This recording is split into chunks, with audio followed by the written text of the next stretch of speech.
It was a crisp Saturday morning in Brooklyn. The kind of morning that made you want to open every window and let the autumn air fill the apartment with a scent of dried leaves and fresh bagels. Sunlight streaked through the tall windows of the loft apartment, catching dust motes midair, while the sound of faint indie pop drifted from the small Bluetooth speaker sitting on the kitchen counter. Emily Bennett, 25, stood barefoot in the kitchen, stirring oat milk into her coffee. Her long brown hair was tied into a lazy bun, and a faint crease marked the side of her cheek from sleeping on the couch again. She always ended up there after late-night Netflix binges with her best friend, Savannah Clark. "Morning, Sleeping Beauty," Savannah said, her voice half-teasing as she padded into the kitchen in oversized sweats. Her blonde curls were wild, and she looked too effortlessly pretty for someone who just woke up. She tossed Emily a granola bar. "We're out of eggs." Again. Emily rolled her eyes with a smile. "Because you made 6 scrambled for a light midnight snack, remember?" The girls laughed. It was easy between them, always had been. They'd met their first week of college and had been inseparable ever since. Savannah was the loud, fearless one. Emily was the one who kept her grounded. Together, they felt like a complete unit. But lately, things felt off. It started with little things. Savannah had become secretive with her phone, smiling at texts and locking her screen a little too quickly. She'd also been weirdly distant about Emily's breakup with Ryan Carter, the guy Emily had dated for nearly a year until 3 months ago. "Still haven't run into Ryan, have you?" Emily asked, trying to keep her tone neutral as she sipped her coffee. Savannah froze for half a second before flipping open her phone. "Nope. Haven't seen him since you guys ended things." "Thank God. That guy was complicated." Complicated. That was generous. Ryan had been charming, handsome, emotionally distant, and increasingly unavailable. Emily had walked away in July, telling herself she was done, until the dreams started. The ones where he showed up with roses. The ones where she forgave him.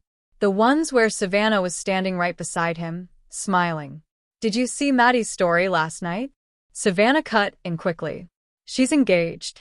Emily blinked, shaken from the thought. "What? Maddie? Didn't she just start dating that guy like 4 months ago?"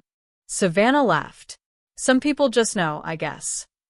Emily forced a smile, but her stomach tightened. It had been happening more often, Savannah steering conversations away from Ryan. Away from any real emotion. She hadn't even asked how Emily had been feeling lately. Later that day, while folding laundry, Emily heard a soft ding from Savannah's phone. Savannah was in the shower, and the phone was face up on the armrest. Emily glanced, just a reflex. A single name flashed on the lock screen. Ryan's speech balloon. Last night was. The message cut off there. Emily froze. Her throat dried instantly. Her heart thudded so loudly she could hear it echo between her ears. No. There had to be an explanation. She told herself not to jump to conclusions. Savannah couldn't be texting Ryan like that. Maybe it wasn't that Ryan. Maybe they bumped into each other randomly. Maybe it was a mistake. The water shut off. Emily put the last shirt into the basket and walked out of the room like nothing happened. Her hands were ice cold. That night, Savannah suggested they watch a movie. Something mindless. Something funny. But Emily couldn't stop staring at her phone. Every time Savannah glanced down at the screen and smiled faintly, Emily's stomach clenched tighter. "Something wrong?" Savannah asked casually, her eyes flickering toward Emily as the movie played. Emily shook her head. "No. Just tired." "Long week," Savannah replied, yawning. "We should do a spa night soon. You need to relax." Emily nodded but didn't speak. Her lips were pressed tightly together. Was she being paranoid? Overthinking? Making up drama because she missed Ryan? Or was there a reason Savannah had gone from supportive best friend to cagey and secretive? She couldn't shake the image of that message. Last night was... She didn't even know what the rest of the sentence was. But the implication burned like acid behind her eyes. The next morning, Emily woke up before Savannah. The apartment was quiet, filled only with the distant hum of traffic and birds outside the open window.